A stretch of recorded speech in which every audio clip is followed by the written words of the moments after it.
Welcome to the Way of the Taibhsear. This is episode 13, Crafting a Rite.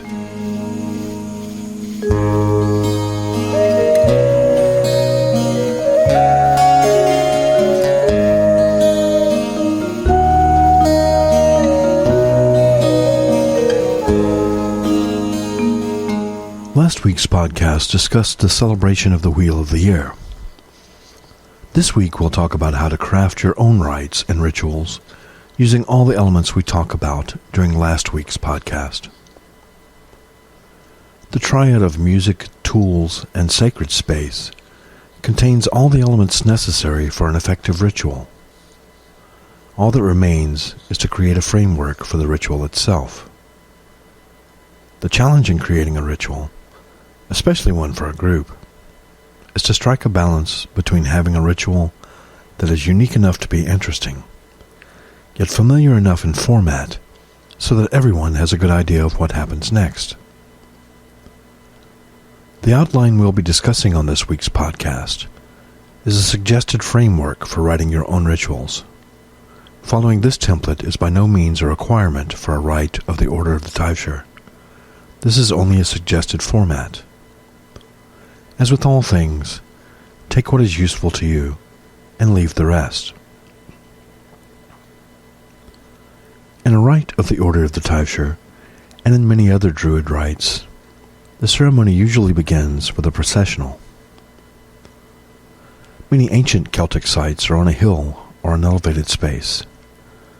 Access to these places is often arranged so that the sacred space slowly comes into view as a person walks up the trail. Many modern Taibhsear circles are designed and laid out with this in mind. Our rites begin with a processional to the circle, which is usually located on a hill or an elevated space. As the group walks to the sacred space, chants or songs are often sung. As we approach the hill, the sacred space at the top rises into our view. The march to the circle reminds the seeker that he or she is leaving the world behind and entering into a timeless place. The time spent walking during the processional should be used to leave the cares of the world behind and to bring oneself mentally into ritual space. Before a pagan ritual begins, most circles engage in some sort of purification. Most circles have a gate, usually facing eastward, where attendees enter. This gate can be as simple as 2 stones on the ground, or as elaborate as you wish. The facilitator of the ritual stands at the entrance of the gate, purifying each attendee before they enter the circle. This can be done by smudging, or by sprinkling blessed water on the attendee, or by brushing them lightly with an herb or plant sacred to the occasion, or by simply waving a bell branch over them. Once they have been purified, they are free to enter the circle, usually in a clockwise or jostle direction. Once all the attendees have been purified and have entered the sacred circle, there's usually some sort of invocation. Here the facilitator briefly states the purpose of the ritual, the significance of the holiday, and its spiritual meaning. A blessing may be asked of the god or goddess associated with this high day.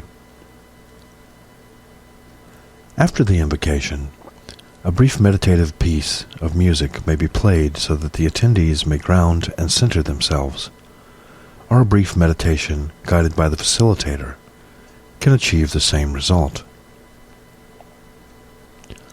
Grounding is a process by which we cease to rely solely on our own energy and instead draw energy from the earth herself. To ground, picture yourself as a tree.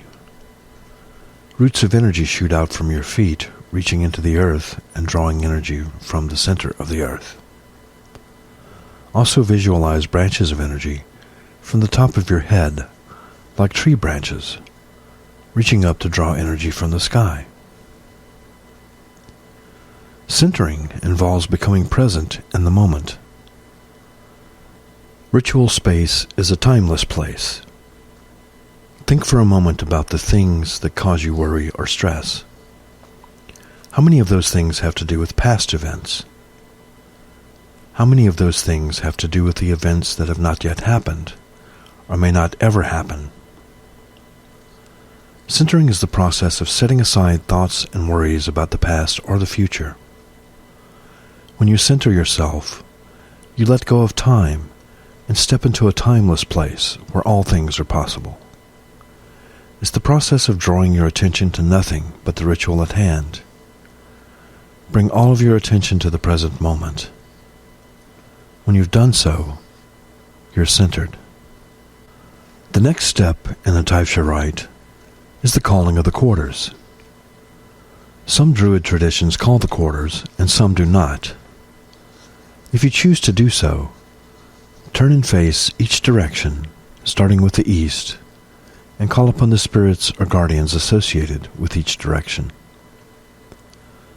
The facilitator should stand to the north or at the center, if there is no fire, while calling the quarters.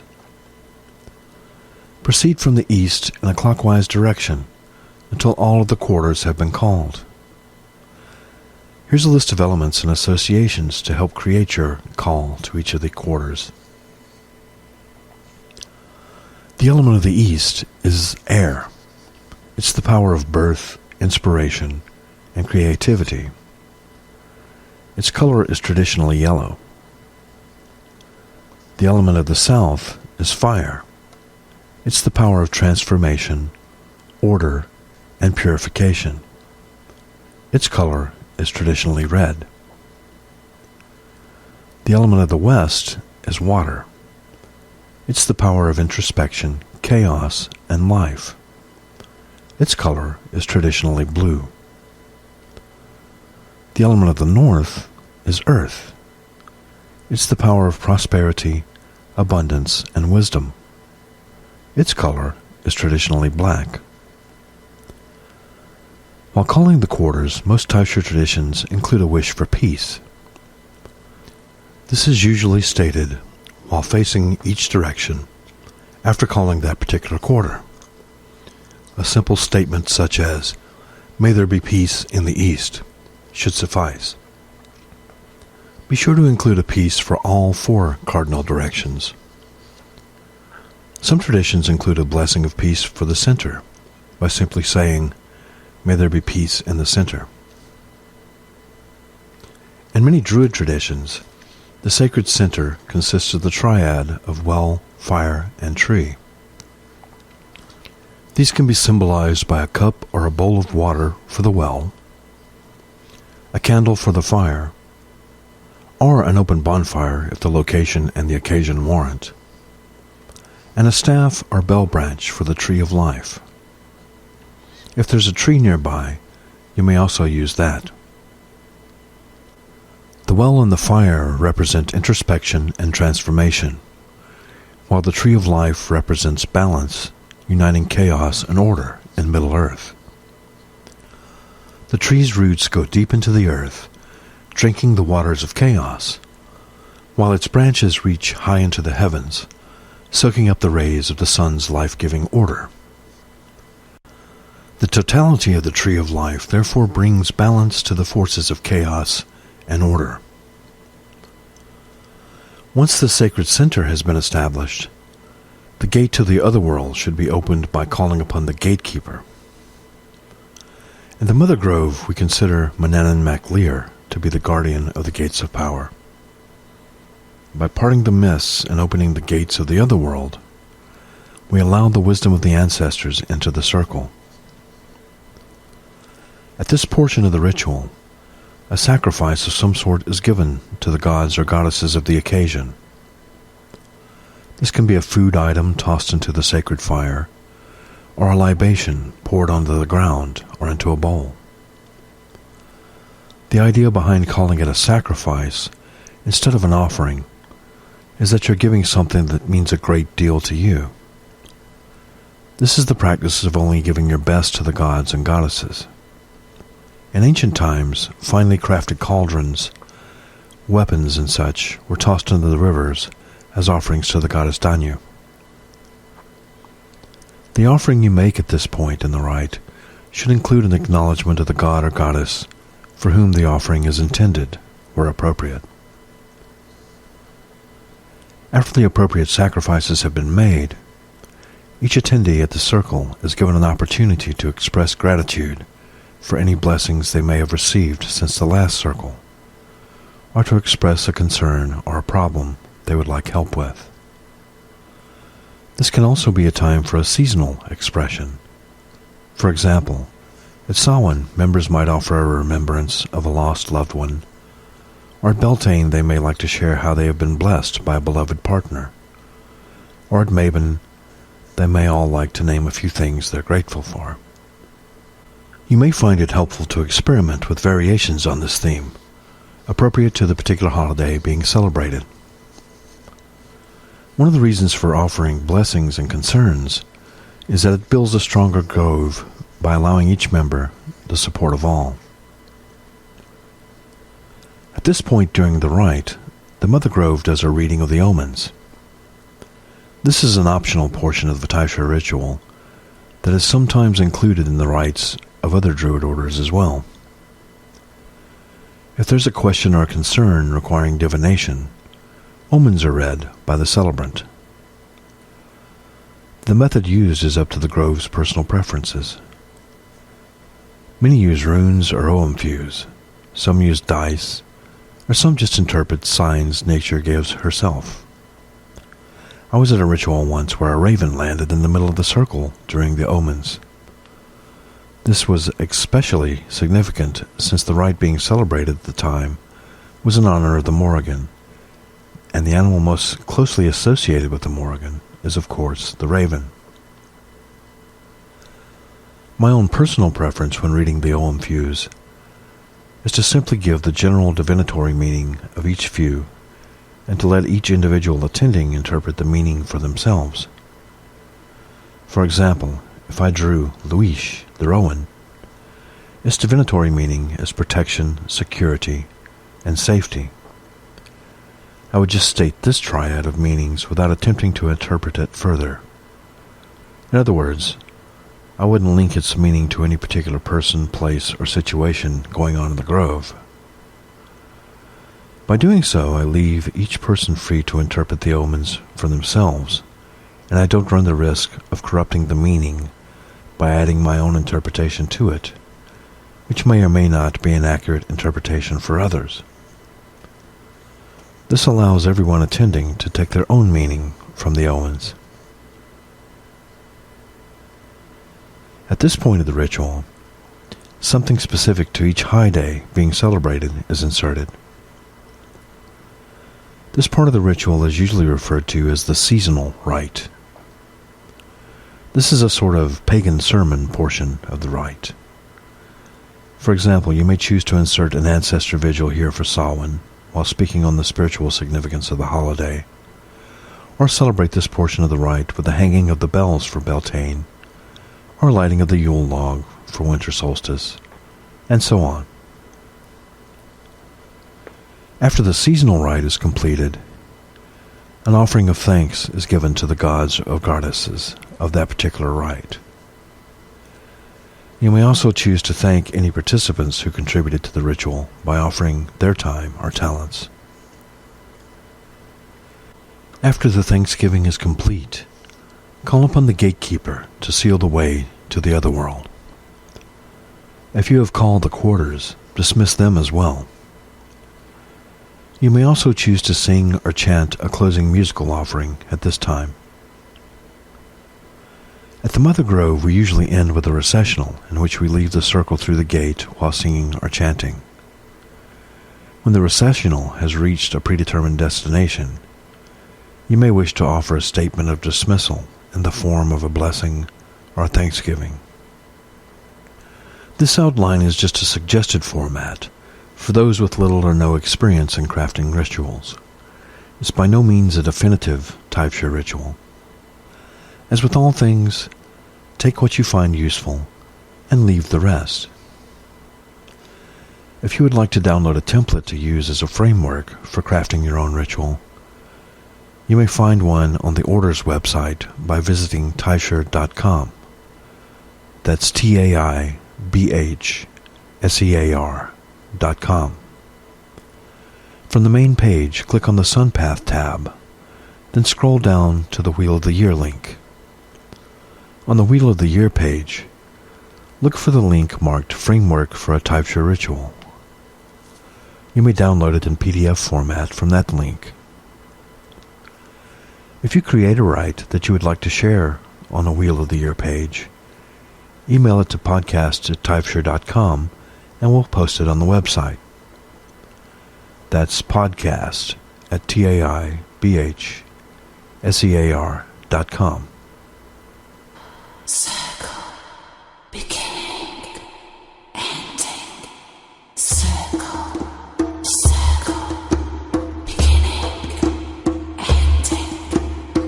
We are a circle within a circle, with no beginning and never ending. We are a circle within a circle, with no beginning and never ending. We are a circle within a circle, with no beginning and never ending. We are a circle within a circle, with no beginning and never ending. We are a circle within a circle, with no beginning and never ending. We are a circle within a circle, with no beginning and never ending. We are a circle within a circle, with no beginning and never ending. We are a circle within a circle, with no beginning and never ending. We are a circle within a circle, with no beginning and never ending. We are a circle within a circle, with no beginning and never ending. We are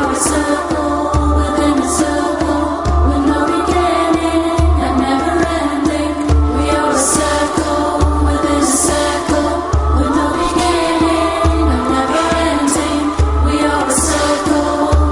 circle, with no beginning and never ending. We are a circle within a circle, with no beginning and never ending. We are a circle within a circle, with no beginning and never ending. We are a circle within a circle, with no beginning and never ending. We are a circle within a circle, with no beginning and never ending. We are a circle within a circle, with no beginning and never ending. A note about solitary practice. According to some estimates, as many as 70 to 80% of pagans do not belong to any grove or group. If this estimate is true, then the chances are pretty good that if you're hearing this podcast, you're a solitary practitioner yourself. Although the outline we just discussed is from the perspective of a group ritual practice, it can be easily adapted for solitary practice. If you have some access to an outdoor space that would be appropriate, you may perform your own rites there. Some Taibhsears have an indoor altar that they use for such purposes. The only rule is to use that which helps you to draw closer to the divine inspiration of the Awan.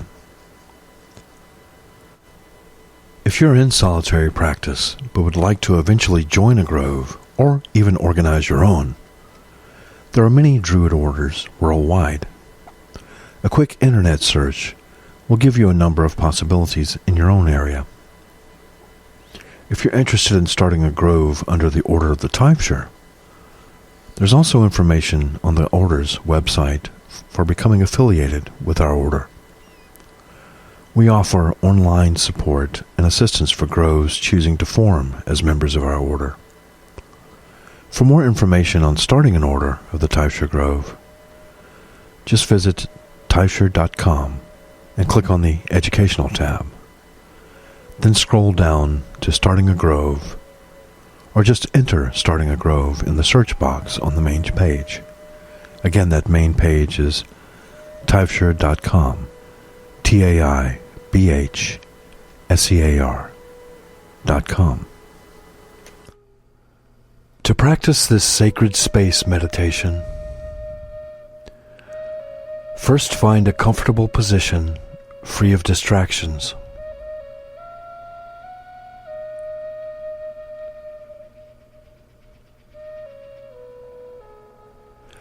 Now close your eyes and breathe in and out in a calm manner, focusing only on your breath.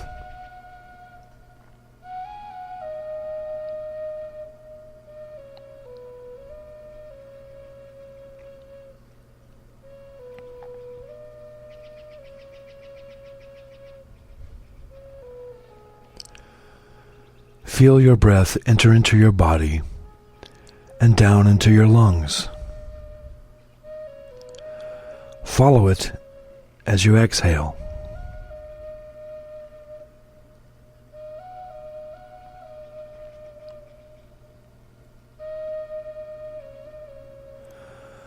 Focus on nothing but the sensations of your breathing.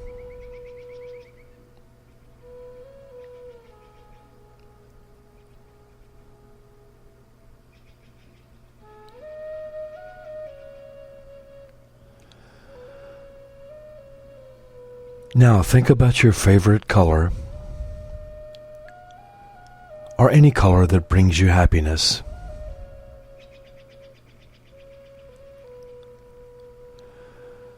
Think of a color that has warm and peaceful associations.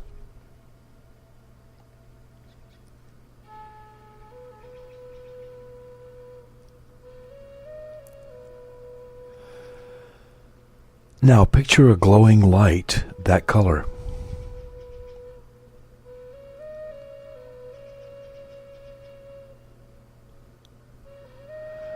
This light is flowing into your fingers and toes, bringing relaxation with it into your muscles and limbs.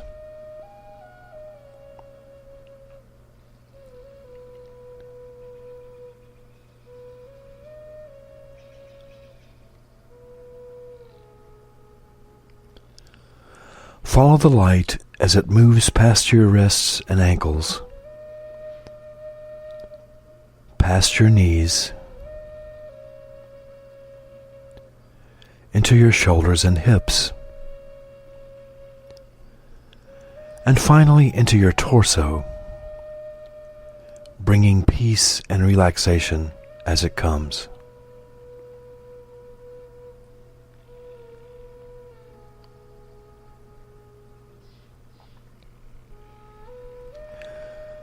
When you are fully relaxed, see a dot of colored light before you, the same color you saw a moment ago.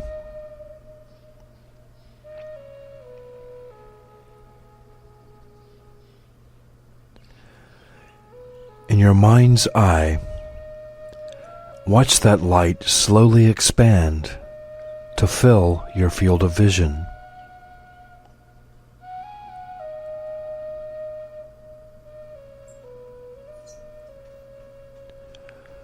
Allow that peaceful light to fill you and to embrace you.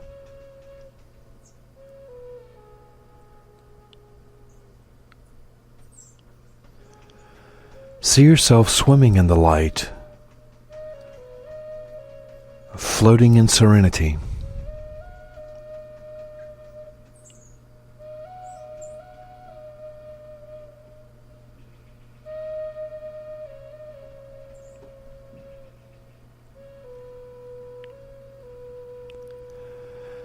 As you float in the light, zoom back a bit. The color you see before you is also an object. This object could be a person, a thing, an animal, or anything else you can imagine. The object is something that causes you to feel happy, safe, and secure.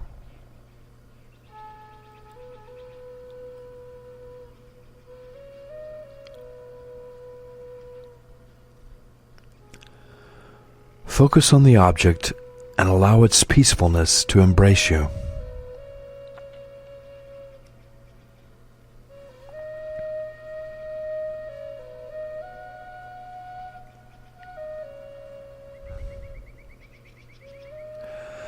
Now zoom out a little more.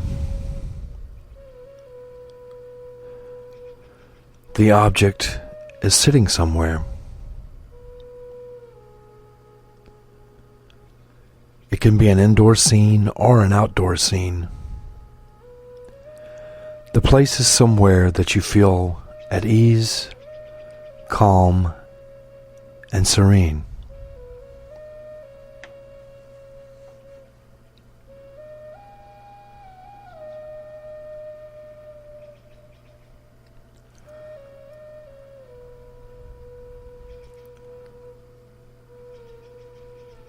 Look around you. Explore this place with all of your senses. What do you see here?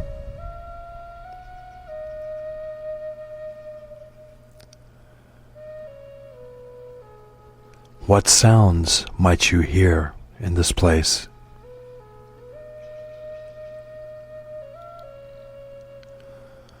What are the smells? What are the textures?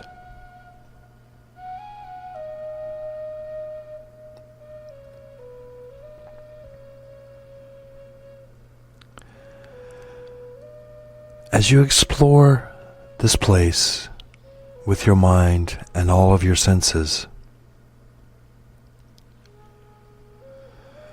remember everything you have experienced here. Remember the color you saw.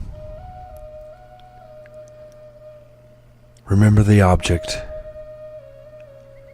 And remember the scene.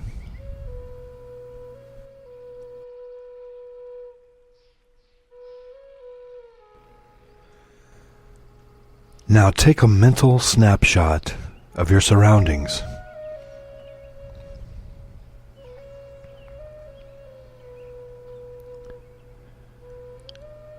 If your mind begins to wander during this meditation, return to your mental snapshot and focus on it.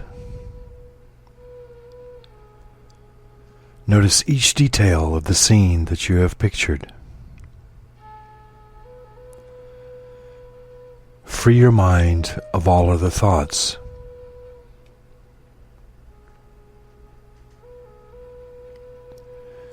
If a thought comes to mind, don't worry.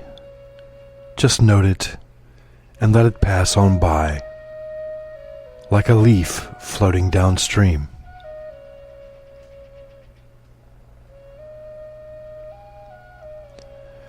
Don't consider it a failure if thoughts do come to mind. Simply note the thought, let it go, and return to focusing on your mental snapshot. If 100 thoughts rise up, then let those thoughts go 100 times. You are not your thoughts.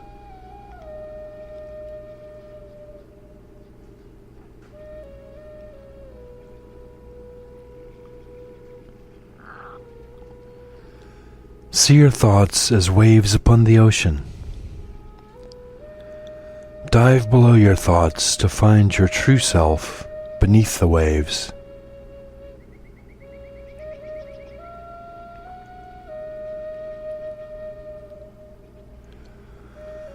Pay attention only to the moment in which you find yourself. This moment, right now, right here, in this sacred space.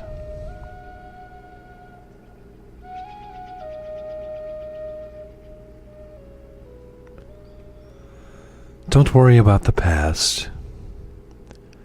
The past is gone, like water flowing downstream.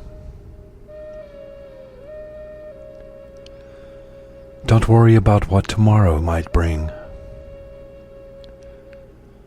There's no need to borrow trouble from the future.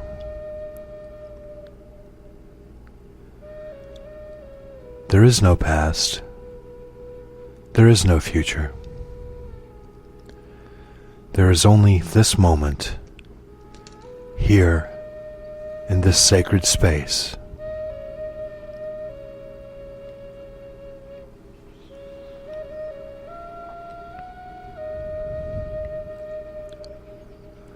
Take one final look around. Remember the details of this place that you have created. Whenever you are feeling stress or anxiety, or whenever you just need to get away for a while, you may always return here.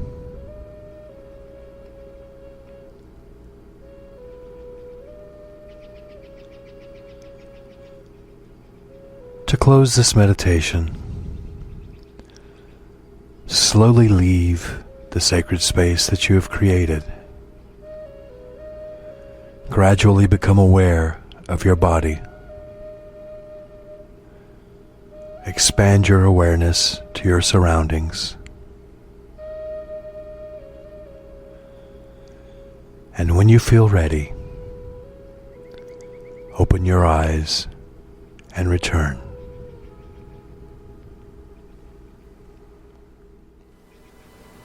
Crafting a ritual of your own. The best way to begin to understand all of the elements that make a successful rite is to create one of your own. If you would like to practice doing so, here's some suggestions to get you started. Using the framework for a Taibhsear ritual that we discussed on today's podcast, write your own ritual for your favorite high day. Rehearse it, and then when that high day comes, perform it either alone or with friends who may also be interested in the Taibhsear path. Once you've prepared your ceremony, there are also several questions you should ask yourself during the ritual in order to get the most meaning out of it. Some of these questions are: how will this ritual help me to find balance between the forces of chaos and order within myself, within my community, and within the world? How will this ritual help me to find balance between my own persona and shadow? How will this ritual help me to find the balance between the forces of light and darkness at work within myself and within the world? Will this ritual help me to make the changes I need to make within myself? If not, will this ritual help lead me to acceptance of my current situation? How will this ritual help me along the path to spiritual growth and development? Considering these questions before writing your ritual may also help guide you in shaping the words, songs, and elements you use to create it. For more help or tips on crafting rituals, visit Taibhsear.com.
About the high days. The high days celebrated by pagans worldwide, and their dates, are listed below. Wiccans and some other pagan traditions refer to these as Sabbats. Most Taibhsears refer to them as high days rather than Sabbats, due to the association of the word Sabbat, or Sabbath, with Judeo-Christian traditions. In the southern hemisphere, these holidays would be reversed to correspond with the seasons there. In the Welsh tradition of Druidry, or the Druid revival, there are 4 Alban gates. These Alban gates correspond with the quarter days of the solstices and the equinoxes. Alban, or the original name for Scotland, is derived from the word alba, which means white or light. Since the wheel of the year is a celebration of the sun's path of light across the heavens, the word Alban is used in revival Druidry to reflect this association. In the order of the Taibhsear, we don't use the Alban gates. Most often in our order, the quarter days are simply referred to as the winter solstice, the summer solstice, vernal equinox, and autumnal equinox. However, since we're an eclectic group, you may hear several alternative names for each of the high days. There are 2 major Druid traditions, the Welsh tradition and the Scottish or Irish tradition. Each of these traditions has different names for the Alban gates. It might be helpful to review the common names heard for each high day, starting with the birth of the sun at the winter solstice. In the Welsh tradition, the winter solstice is called Alban Artuin. In the Irish and Scottish tradition, it is referred to as Alban Arthun. Wiccans and many other pagan traditions refer to this time as Yule. Alban Arthun, or the light of Arthur, signifies the rebirth of the sun at the winter solstice. The word Yule is Nordic in origin, and it means wheel. Since the winter solstice is a convenient beginning point for the wheel of the year, it's fitting that the Nordic word Yule is used to signify the starting point. Next is the cross-quarter day of Imbolc, the midpoint between the winter solstice and the vernal equinox. Imbolc is usually celebrated on February 1st, and it means in the belly in Gaelic. It is a time when ewes become pregnant. An alternate name for this high day is Emolc, which means ewe's milk in Scots Gaelic. It's the time when the ewes begin lactating, marking one of the earliest signs of spring. After Imbolc comes the vernal equinox. In the Welsh tradition, the vernal equinox is Alban Eiler. In the Irish and Scottish tradition, it's referred to as Alban Eiler. It means the light of the earth. This holiday is known to many non-Druid pagans as Ostara. Ostara takes its name from the Teutonic goddess Istra. This holiday marks the first day of spring, the time when the light returns to the Mother Earth. The midpoint between the vernal equinox and the summer solstice is Beltane, celebrated on May 1st. It's sometimes referred to as May Day. This festival marks the fullness of spring and is celebrated with maypole dances and other symbols of fertility. Traditionally, it's a time when young lovers go a-maying, or having romantic trysts in the woods. Next is the summer solstice. In the Welsh tradition, the summer solstice is Alban Evan. In the Irish and Scottish tradition, it is referred to as Alban Erwin. Alban Erwin means light of the shore.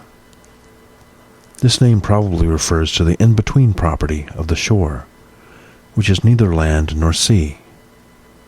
In most Celtic traditions, magic happens at the in-between places, where things are neither one thing or another.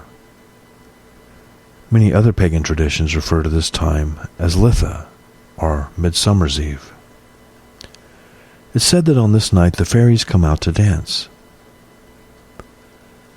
The midpoint between the summer solstice and the autumnal equinox is Lunasa, meaning Lu's wedding, or Lammas, meaning loaf mass.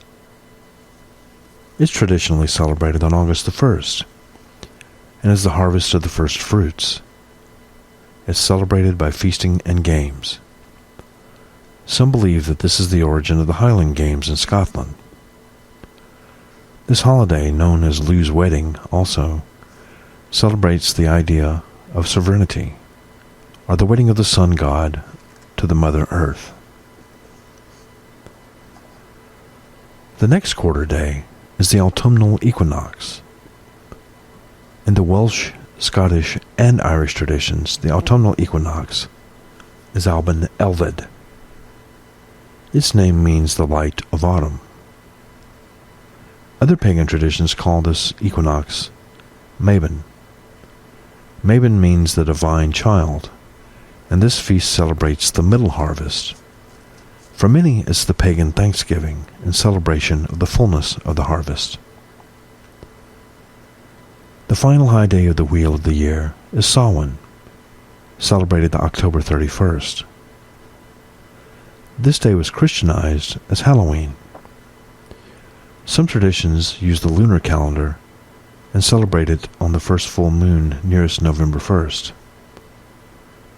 Contrary to popular opinion, there is no god named Samhain. The word Samhain simply means summer's end. It's a time of celebrating the final harvest, and it's also celebrated as the Celtic Day of the Dead, where we honor our ancestors who've passed beyond the veil.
Sleep Prayer to Breed.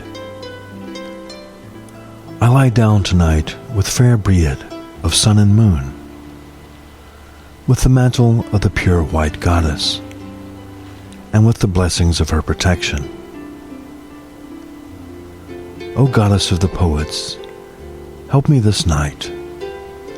Sing to me your blessings from your fires of inspiration.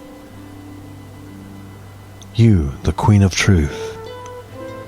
You, Lady of the Flaming Arrow. Watch over my slumber and protect me from the night. I am lying down tonight with the goddess, and the goddess tonight will lie down with me. I shall not lie down tonight with fear, nor shall fear nor its shadow lie down with me. I am lying down tonight with Breed, and Breed this night will lie down with me. I will lie down this night with the three of my love, and the three of my love will lie down with me.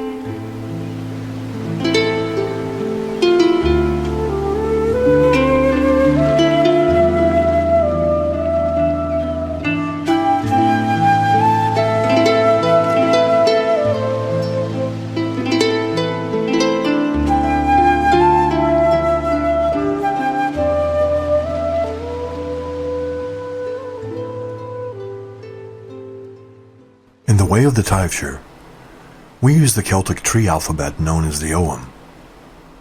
In this section of the podcast, we will present one character of the Ogham each week, offering information on the meaning of each letter of the Ogham alphabet, trees associated with each letter, the healing and magical properties of each tree, gods and goddesses associated with each tree and letter, and the divinatory meanings of each letter of the Ogham. Since we will be discussing medicinal uses of the plants in this segment of the podcast, please remember that herbal medicine requires caution and practice. None of the medicinal uses discussed on the Way of the Taibhsear podcast should be attempted by a novice. Some parts of the plants of the Ogham are poisonous, and people with allergies should also be aware of the potential allergic reactions to plants. If you are interested in herbal medicine, find a skilled practitioner and take lessons. Do not attempt to use medicinal plants without the supervision of an expert.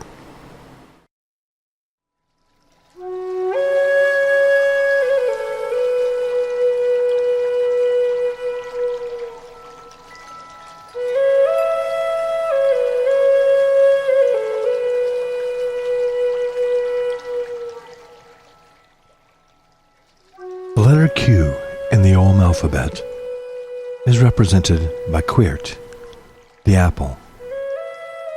Its divinatory meaning is love, beauty, and passion. Healing properties of the apple. We're all familiar with the saying, an apple a day keeps the doctor away. Apples are high in fiber and naturally cleanse the bowels, and are good for the heart. A tea made from the bark of the apple tree can reduce fever and serve as a stimulant. A poultice made of crushed and boiled crab apples can help reduce scarring and swelling. Crabapple tea can also help cure hangovers. Apples are high in antioxidants, which help slow the aging process. Juice from the fruit of the apple is used to make apple cider, which may be enjoyed in either fermented or unfermented varieties.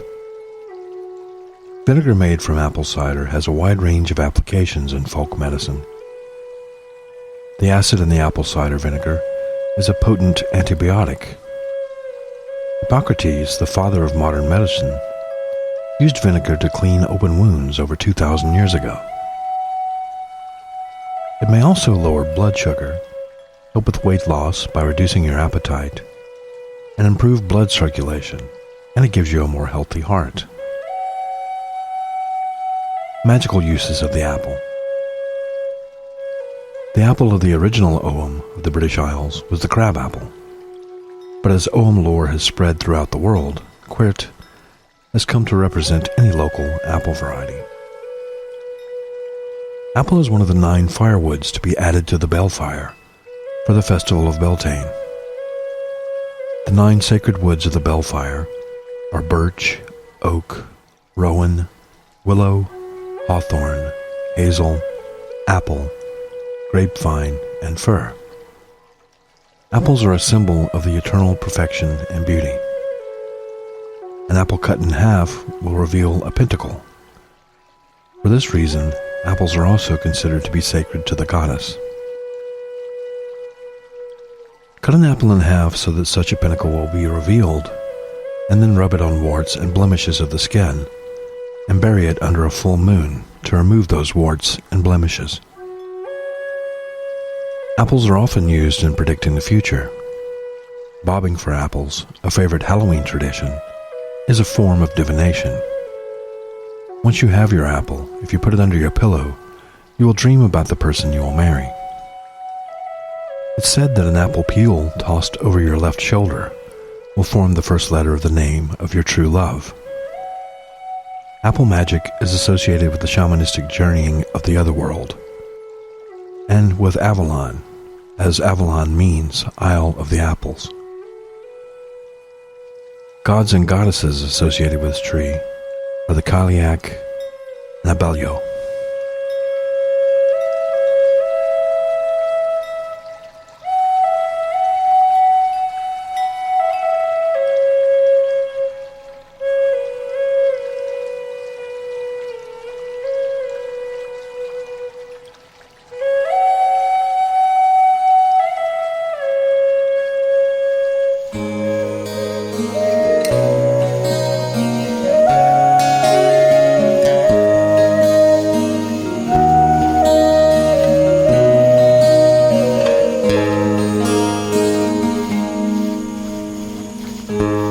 You've been listening to the Way of the Taibhsear podcast on International Pagan Radio, where it's all pagan all the time.